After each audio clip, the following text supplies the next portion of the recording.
Sam. Hello. Good morning. Good morning. How are you? Fine. You? Morning there. Thanks a lot. Yeah. Let me adjust my hair. Yeah, it's It's morning here. not rock time. Yeah. You're How are probably you? getting. I'm good, thank you. Yeah. Yeah. Yeah. The concert in Crocodile. Yeah, it went very well. 2 nights at the Yeah. Crocodile. Um, yeah, it was. It was. We did a lot of work to get ready because we haven't Yeah. played for so long, for 2 years. So, but it went good. It was interesting. People. People are still learning how to socialize again. Nervous with that concert or? Yeah, I think so. I think people are Yeah. still a little bit nervous about going out in public and stuff. So it was interesting, but it all worked out. Yeah. Special days, no? You come to live again to make concerts, share your music live. Yeah, I, it feels like it can all go back to normal, but it's just Yeah. there's just growing pains at the moment, getting used to everything again, Mm. and you know, people feel a little bit, I think, anxious about deciding Mm. what they want to do, whether they want a mask or whether they Yeah, don't want a mask, that sort of yeah. stuff. And see the people again in collective, no? Yeah. To be close to people. And so for a concert like us, where people stand right next to each other and often, touch Yeah. each other and dance together and stuff, it's, Mm. yeah, it's a new thing. But, Yeah. well, not a new Uh, thing, but something that people haven't done for 2 years. mhm. Um, um, the sensations, your feelings, happy with the band, with your friends playing again. Oh, very much so. It was fantastic. It was a big relief to be able to do it again, because we weren't sure how long it would take us to get back to this point, and so when Mhm. it came up and it all came off and people came to the shows and we sold out the Mm. shows and people were happy to be there and having fun, it was a big relief that it all worked. Yeah. Yeah. For you, with the band, family, your job, the music is like, do you say in a lot of interviews, the music is a place for friends, like a hobby. Yeah, definitely. I mean, Mudhoney, we're a professional working band, and we play usually, well, before the pandemic, we usually played Yeah. um, at least 50 shows every year, Mhm. um, for many years. So it's a professional band, but it's also um, a social thing for us. We're all friends Yeah. with each other. We all see each other quite a bit, and so it's more than just a professional endeavor. It's more than just money. It's part of our lifestyle. So yeah, so it's been important to get back to it after this time, after this 2 years. Yeah. It's like a philosophy, no? Being that band. Yeah, it is. It's part of just part of your psychological makeup. What makes you you? Hmm. It Yeah. makes us us. Yeah. I listened the song I Like It Small, Ah, yeah. and that's the decalogue, the The like philosophy of Mudhoney. Yeah, we don't need yeah. to be. We're happy. We're happy with it being the way that it is. We don't need it to be more. Mhm. Hopefully, it won't be less, but we don't need it to be more Yeah. than what it is because that suits us as people. We're like Swedish people. Swedish people like things in the middle, medium. Yeah. Yeah, it's So, well in New Zealand, in Australia, is that feeling too with the music. That be honest, um, enjoy the music, enjoy friends, enjoy family. yeah, I think definitely down under it's a lot like that. Partly because I think, Australia and New Zealand are so far away in distance from the rest of the world that often you don't ever expect to, to go anywhere except, your own place. And so, and I think that a lot of scenes are like that where, like in Spain too, the local music scene in Spain, even though it's easier in Europe to go different places, I think a lot of people just want to create a scene where they live, for themselves. It's like it's an extension of family. And yeah, Australia is very much like that. Yeah. Yes, we have to Paul King and Robert Scott here in our conversations, and that's the feeling, that honest feelings, that view of be natural, enjoy the music, creative too, and that thing artistic with an instrument, and enjoy touring and sharing life with the people. Yeah, for sure. I mean, that's what, it's a lot like, the touring part of things is really satisfying for us, because we get, it's very gratifying to go different places. Like, we go all over the world, including, like to Spain, Italy, all through Europe and all over America, and find people that are interested in you, which is, I mean, that's very important to understand, I think, about how we're all interconnected, and that it's, I think we all want the same thing, right? Well, I don't know about that. Some of us want the same thing, and it's nice to meet the other people that want that too. Yeah, but it's a privilege, no? Touring around the world, knowing people, knowing places. Oh, without a doubt, I'm so incredibly lucky. Like my, like a lot of my friends from my hometown have not gone very many places, which is, I feel very lucky that I've been to Israel to play shows, and to Russia to play shows, and to countries like Japan, places I never thought I would go to play a show. And so, yes, very lucky, very, very lucky.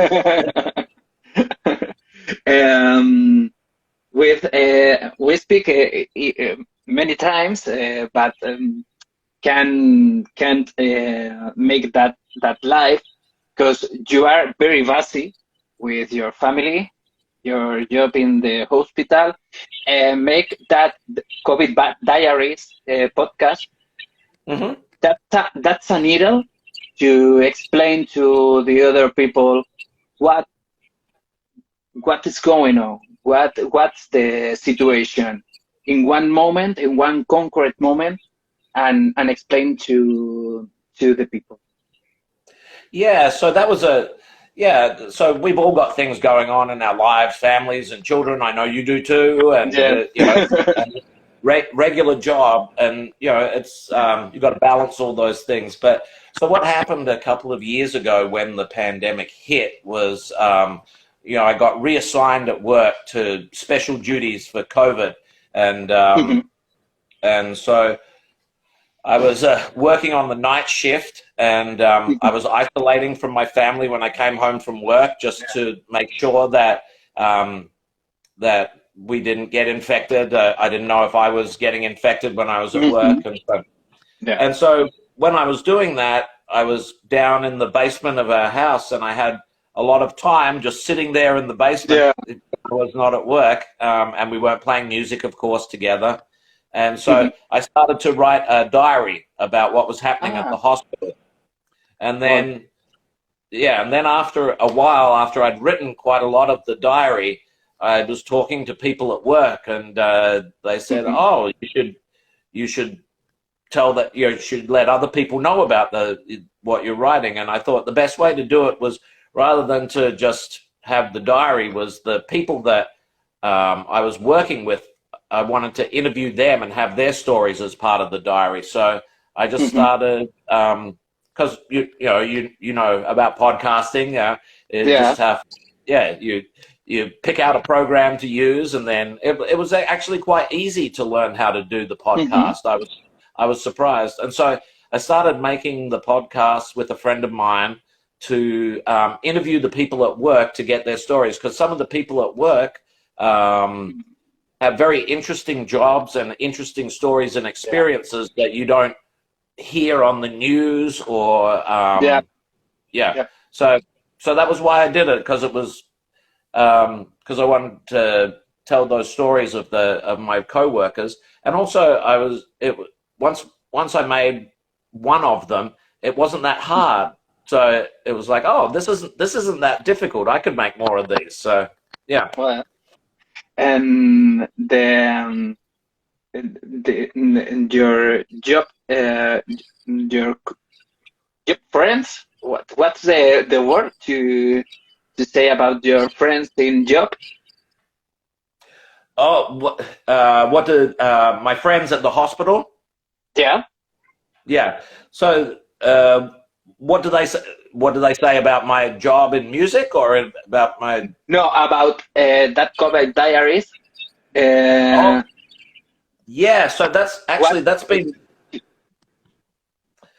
been one of the most positive responses. Is a lot of people at work have listened to them, and that's been probably one of our biggest audiences. Is other people, other nurses and doctors, not just at our hospital but other hospitals, because sometimes we talk in a language that we understand ourselves better than other people, because you inadvertently do that. And so that's been one of the biggest audiences. People have been very positive about the stories, because they intrinsically understand them, and it's valuable for them to hear what other people are doing and how other people feel about it.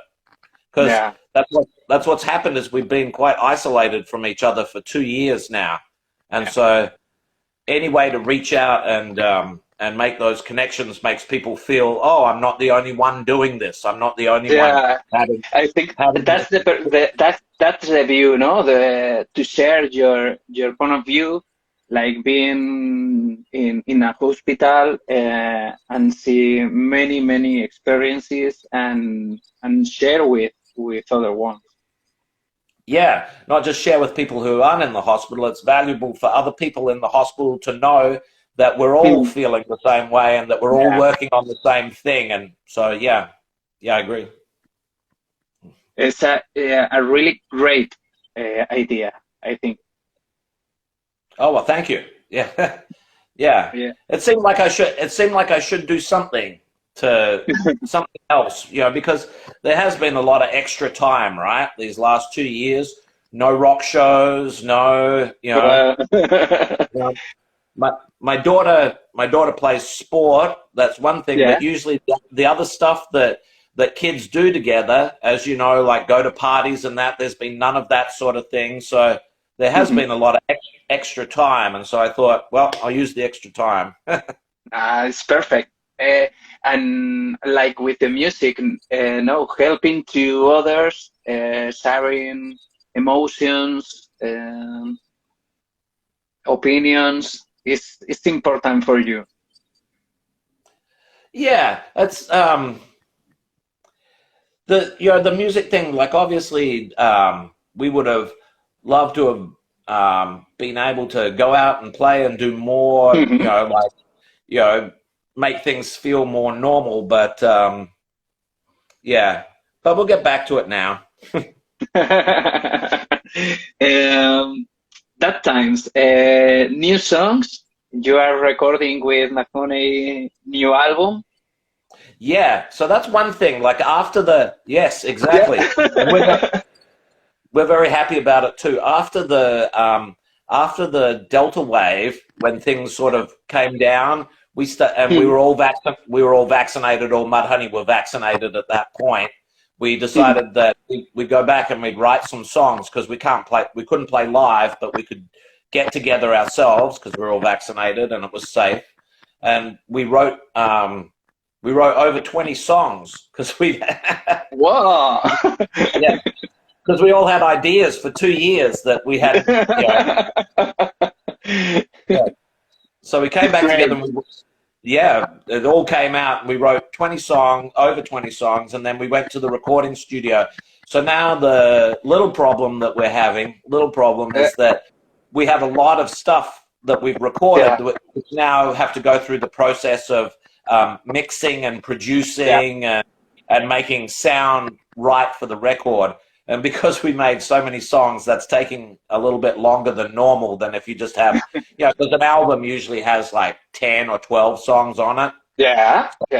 But now we've got nearly twice as much to do. So, but we're working on it, and Sub Pop is excited that we have something new coming, and hopefully it will come out by later this year when we go on tour in Europe. So Barcelona in October, I think so. Early October. Or September maybe. But yeah, we're playing in four shows in Spain, and then shows in France and Germany and Italy and Great Britain. So hopefully it'll be at the Sub Pop will have the record out by then. Yeah. The tickets are on to this concert. In 2020, you stop the tour, and in 2021 too. But hope this October or September or October. I don't think so. We see you here and in Barcelona playing new songs and old songs. For you, you first know Mark with that project Blood Blues in the 90s, and after you came to Seattle and go in MUDHONEY. When you play old songs, new songs, what's your feeling? You are the new in the band, 20 years. That's your role. Yeah, well, I'll always be the new person. I'm the only new person, but and we still, like Dan and I go and visit Matt sometimes to see Matt. He's still around, but so I think the songs before I joined in 21 years ago now, were songs before I knew Mark and I knew Dan and Steve, and we'd known each other since the 1980s when different bands we were in did touring in the US and when they came to Australia. But so those songs before that, I was a fan of the band, so I like playing those songs a lot too. And that's a privilege. And sometimes I play them a little differently to how Matt played them, probably. So some people may or may not like that, but and then we write songs together, which are all the new songs from the last 20 years. I think they work well together. I think we're the sort of band that needs to have the new and the old together. It wouldn't be we wouldn't like it if we just played new songs or if we just played old songs, and I'm pretty sure the audience wouldn't like that either. Jack and Dino said about you, you are a good fan of the band, a good friend of the band, and a good election to play bass with MUDHONEY. Oh, that's nice of Mike, Jack and Dino to say that. Did you have him on the podcast? Did you have him on your show? And in the no, he says no, but as to me, but no, it's perfect because he answered to me, no, I prefer don't talk about me. That's Jack is an elegant one and say no, but with that answer. Yeah, answer. Yes. Oh, well, that's that's nice. When you go to MUDHONEY, that's a special moment for the band because they are in a little dynamics, guitar dynamics, and you go to the band with your natural style. Okay, I'm here. Let's go. Let's try to enjoy. Yeah, so I think that I mean, part of the reason that that they asked me was like, Mark and I had played together quite a lot before, and we knew that we liked playing with each other. That in terms of our personalities, we got on well, both as friends, but also in terms of how we like to play music and how our opinions and our feelings about music were very similar, so that that's important. And I think that that's well, actually, to talk about Mike, Jack, and Dino, he probably knows more than anyone else because he sees so many different bands with so many different dynamics and interpersonal relationships that he probably he probably notices when bands get on well and when bands don't get on well. And so I think that that was partly why they asked me to join, was that personal fact. Maybe not so much because I'm my bass playing skills, but more probably my just the personal aspect of it, or the friendship aspect. Yeah. In the biography, in the book is with a revision, with new pictures, with new interviews. What do you think about? You are in the second part of the history of the band, and that's a second part, but from 20 years. Many bands only live for 4-5 years, and you are in the second part about 20 years. Yeah, the second part actually, the second part's longer than the first part, but and some bands only last a short time, and sometimes that's good. Sometimes that's the right time for the band. They come along and they do some really great stuff, and then that's it, and you just have that documented there, and that would be great. I think of a band like the Dead Boys weren't a band for very many years, but I just love that band, and I mean, really, there's just 2 records. That's it.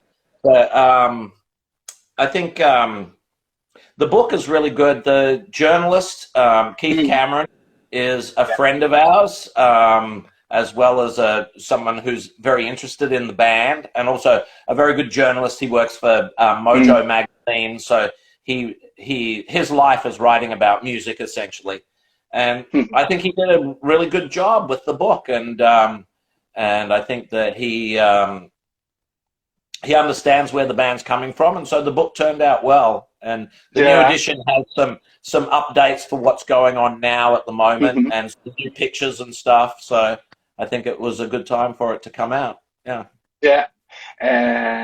Book, documentary, live albums, more than only make songs and take an album, no? And I think that's one of the things that's once again, we're very lucky as a band to have all these resources available to us, and I like the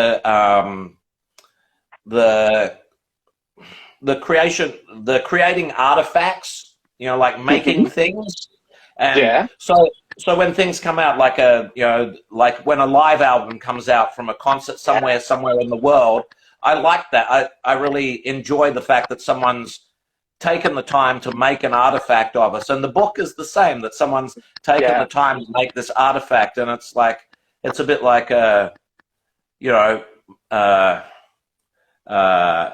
modern archaeology. Like there's these things that are there to understand many things. No, is another piece of the puzzle. Exactly. To understand the songs, because Mark and his letters and his lyrics Yeah.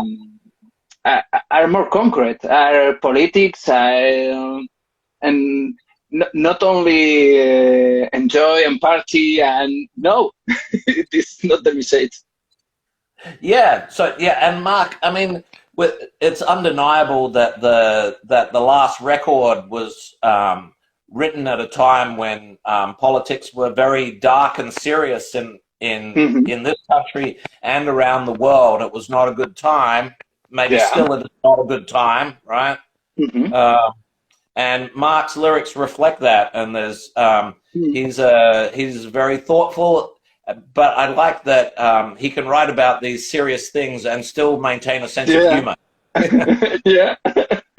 Yeah, it's great to have this point of view in the vocalist in the band. This is more than this is a punk rock attitude, no? It's a a band attitude. The punk rock, a little bit of that more than Yeah, garage yeah, or yeah. Without a doubt, it's and punk rock has many different yeah, flavors yeah, and ways, and I think that the band has always been a punk rock band, yeah, but I think that early on, what Mark wrote about were more things, personal yeah, relations. Now, yeah, just with more recent developments, his punk rock comes out more as politics than as yeah. personal. But yeah, But but try yeah, I think we've to always if you ask I bet if you ask Mark what sort of band we are, he wouldn't say we're a grunge band. He'd say we're a punk band. uh,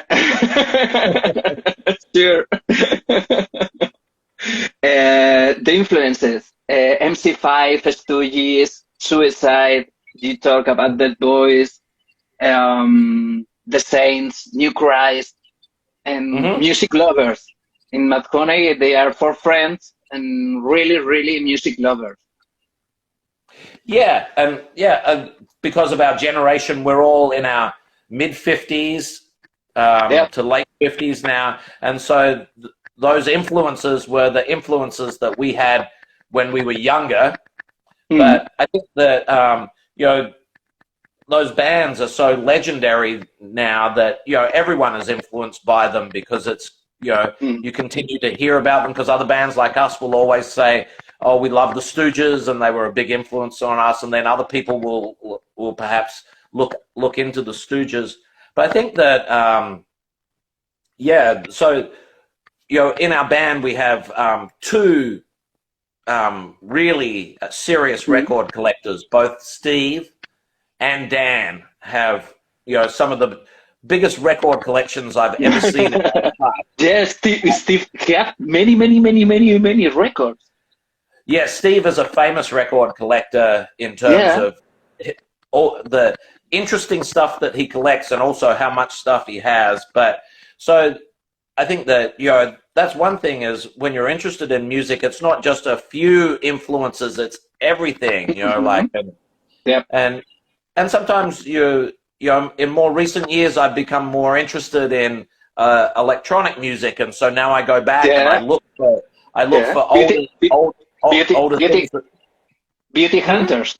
Beauty Beauty hunters. Hunters, yeah, I've been doing that band, Beauty Hunters, with synthesizers. But also, I like to go back and discover things that I haven't heard of before. Like Mark actually just the other week sent me this a thing on a band called Helden from the 1970s Hmm. in Paris, and so I went and bought that record, Helden 4, I think it is. And it's really good, but I'd never heard of it before. But it has some synthesizers and some rock music together, Yeah. and so it's always good to find new things. Yeah. And When I speak about the other visitants of that space, we speak about Peter Kember from Sonic Boom. oh yeah, Peter was here, and he makes his first interview in Instagram was with me, and ah, was, and was um, so special because he makes music so many years from the 80s with Spaceman 3. Not many interviews. Is a little shyly. Shyly is the word. Yeah. So, Yeah. well, congratulations on getting Yep. Pete to do his first Instagram. So for me, Sonic Boom, Peter Kember is uh, like I really admire him. Both for Spaceman 3, which is a fantastic, amazingly great Yeah. band, but then Yeah. also for his other work. And I would say that that's a big one of the reasons that I was became more interested in electronic music was Mm-hmm. Spectrum, and then in Yeah. particular Spectrum's records, "Songs for Owsley" and "Forever Alien," which Hmm. I just thought Yeah. were really brilliant pieces. And so, Yeah. yeah, yeah, Was special because he speaks about the Spaceman 3 like two kids, two punk kids, yeah. and with Spectrum and Sonic Boom, was like being connected with the nature or with the air, with the environment, and that point of view of the creation and be connected with the things around you was very special. But it's like with Mark, with the situation, and speaks about his watching and what's going on around the world in that time. So maybe the people who create, like you, like McConaughey or like Peter, um, have that feeling, that sensibility to create and take the things around it and make music or Yeah, and I think that Mark definitely. It's not obviously politics are interesting and stuff, but Mark's also like we all take things from the rest of our lives and put them into music, like Mhm. you were saying about Pete Kember, and then for Mark too. So Mark is a very keen surfer, and so Mhm. he spends a lot of his spare time going surfing, and so he has obviously a connection to the environment. You've got to be in the ocean to go surfing, and I think Yeah. that those sort of connections are important. He writes about that and he talks about Mhm. that, and I think that because of that, then environmental issues are very important. I that that unfortunately, energy that energy is special in McConaughey in the 90s and before and now. Uh, the music is important for the people. And when we are locked down, many people takes time to listen music again. Not with that run and go and no, get and listen albums like in the old times. Take time, ears, and listen music. The the the the style of people are listening music now, I think it's more different than the 80s, 90s, or 70s. It's more like take music in other place, no, listen and take time to listen them.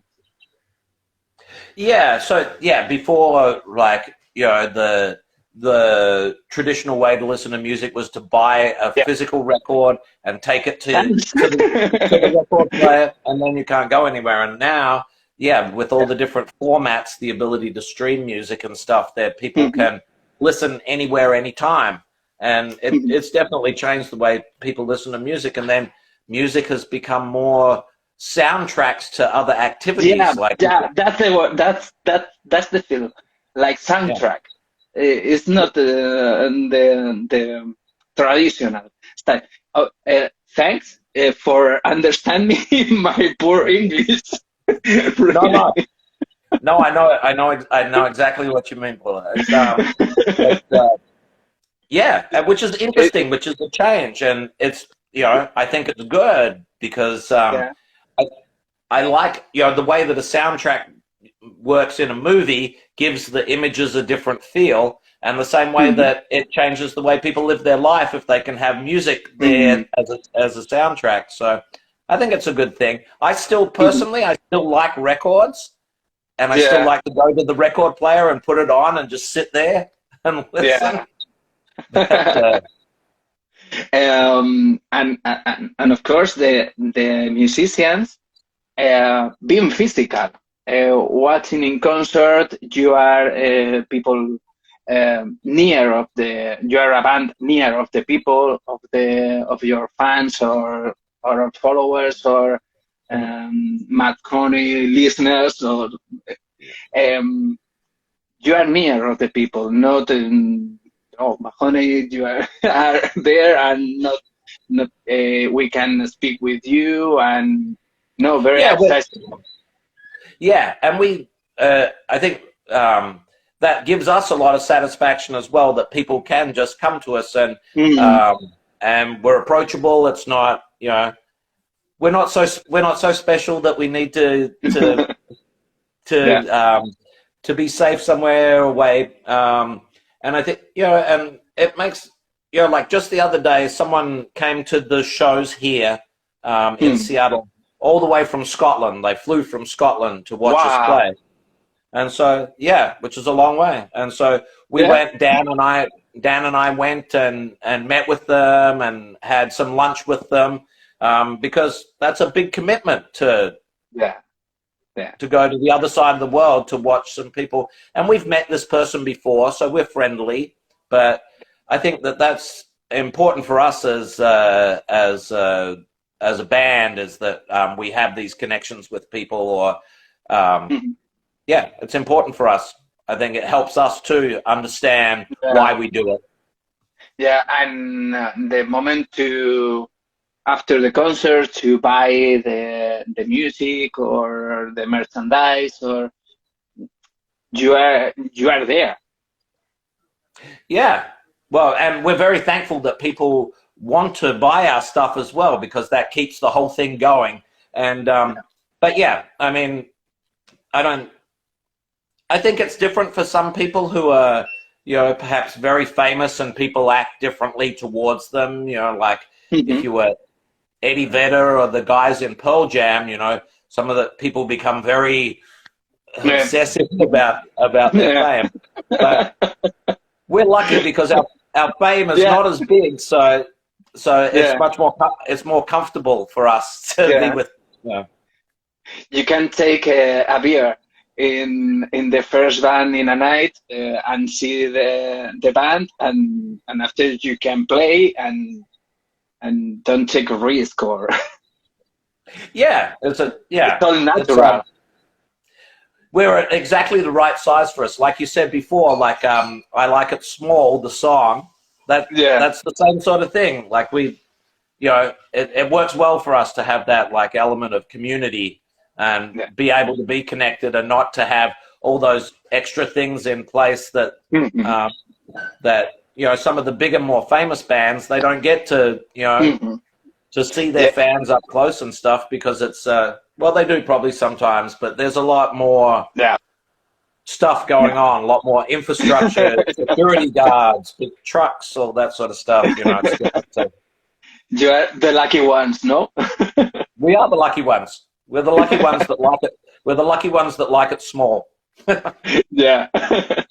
With the new album, recording in Soundstack Pop Studio.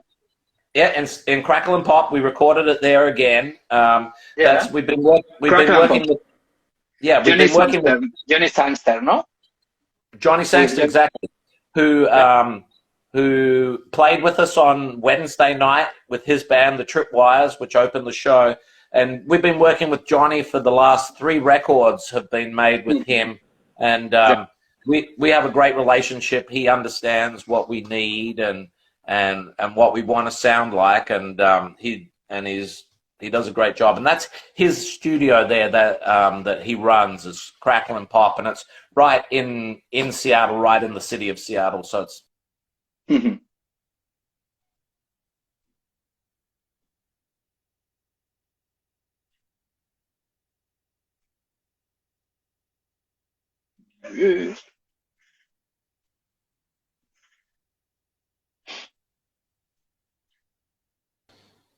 Yeah, it's okay now. it's okay now. All Let's right. come I back. won't mess with it, but I don't know how long that phone will last. Okay. Well, We're, you have today soccer game we with your do. daughter. Yes, my daughter this afternoon will have to go to soccer. Well, don't have to. We want to. And actually, last night we went to a professional ladies soccer match. The local team here, the OL Reign, and we saw the big stars. Megan Rapinoe didn't play; she's on the injured list. But Yeah. Rose Lavelle played. Yeah, my daughter really loves playing soccer, and so the weekends are In full of the soccer. in the United States, the women's soccer have a great national team. Mm-hmm. Yep. Yeah. Yeah, the US are fantastic for women's soccer. They just got equal pay. Mhm. And yeah, we're Yep. lucky here in Seattle. Our local team, the OL Reign, has a couple of American internationals on it, 3 in fact. So Mhm. yeah, it's good. Big news where you live too. They're going to rename Camp Nou. What? Isn't Camp Nou going to get a new name? The football ground. They're going to. Camp Nou. I'm from no. I live in Barcelona, but I'm from Basque Country, so my team is the Athletic Club de Bilbao. Oh, so you're a And Bilbao fan. Yeah. yeah, because with all the team from the Basque. All are Basque. Mm-hmm.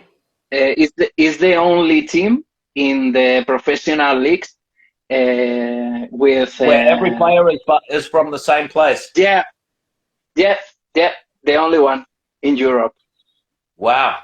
I actually didn't know that about Athletic Bilbao. That all the players were Basque. But Yeah. So so Barcelona, you don't care. So you don't care that Barcelona's renaming Camp Nou.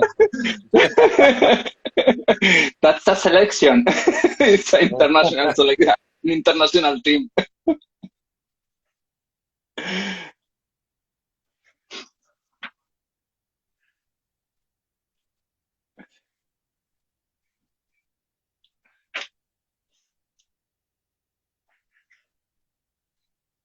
What?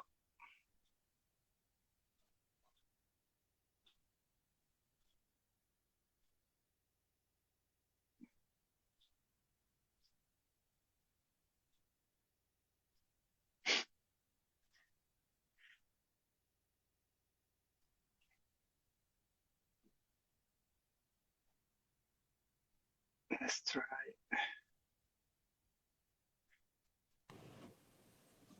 We're back. Yeah. Good. Thanks for your time. We'll end here. One last question only. When you are in Australia with Lubricate Goat and in the 80s, that creation, that artistic, that freedom,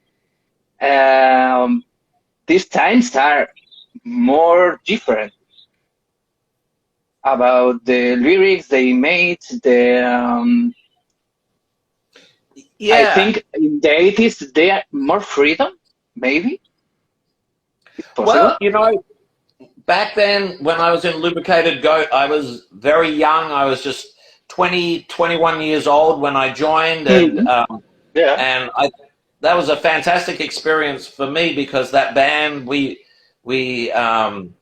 we felt like we were coming up with something new, a sort of new type of music that that hadn't been. I mean, obviously, we were influenced by things like Stooges, Suicide, the Cramps, stuff like that. But we felt like we'd come up with a kind of a new sound in a way, and it was very different back then. But I think you always feel differently when you're so young and you're still learning everything. I was still learning a lot about life and about and about how to play music. I wasn't very good at playing music, and I still might not be very good at playing music, but I was learning a lot then. And so it was a very it was an exciting time, and there was so much that, maybe an explosion of creativity, of exactly being free.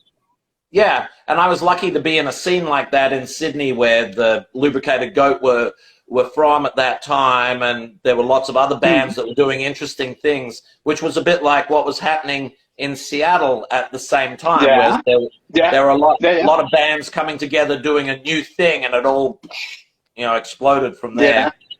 In the '88, we have Daydream Nation from Sonic Youth, Superfast with Math and MUDHONEY, Playing with Fire from Spaceman 3. Many bands making new things or taking things about the 60s, 70s, and with noise, with synths. Yeah, and I definitely throw into that group there Dinosaur Jr., living all over me. That was a big, that and Bug were big influences on me. I thought that was fantastic, and it was new, and I hadn't heard stuff like that before. Definitely, Sonic Youth, who had been sort of changing the way that people like myself, punks, thought about music.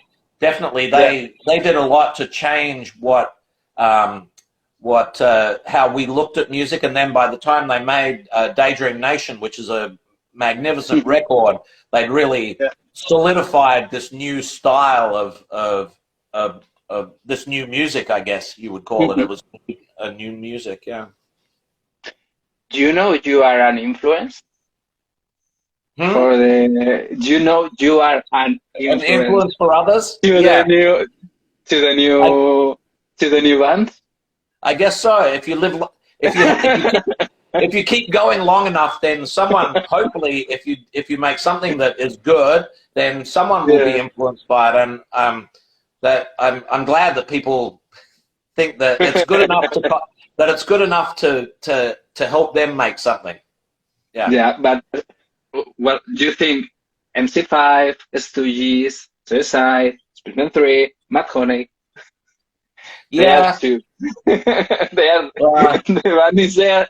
That's the lineage, but I'm not going to say that we're not in the same company as the MC5 and the Stooges. That's an Australian answer. Maybe. Yeah. Iggy and the MC5, Wayne Kramer, they're like godlike. Awesome. Really awesome. Well, thanks. Really thanks. It's a pleasure talk with you, and for me, MUDHONEY is a special band in my life. In the first part and the second part. Both parts, 2 parts. Yeah. No, thank you. Thank you so much for having me on, and it's been great to be able to talk. And I hope that I will see you in person in Barcelona in a couple of months' time. Yeah, they're good news for all. Good news for everyone. Yeah. All the best for you, for your family, and thanks, really. A pleasure. Yes, it's been a pleasure, and thank you for the opportunity to talk, and good luck, and we'll see everyone soon. Yeah, thanks. Have a good night. Bye.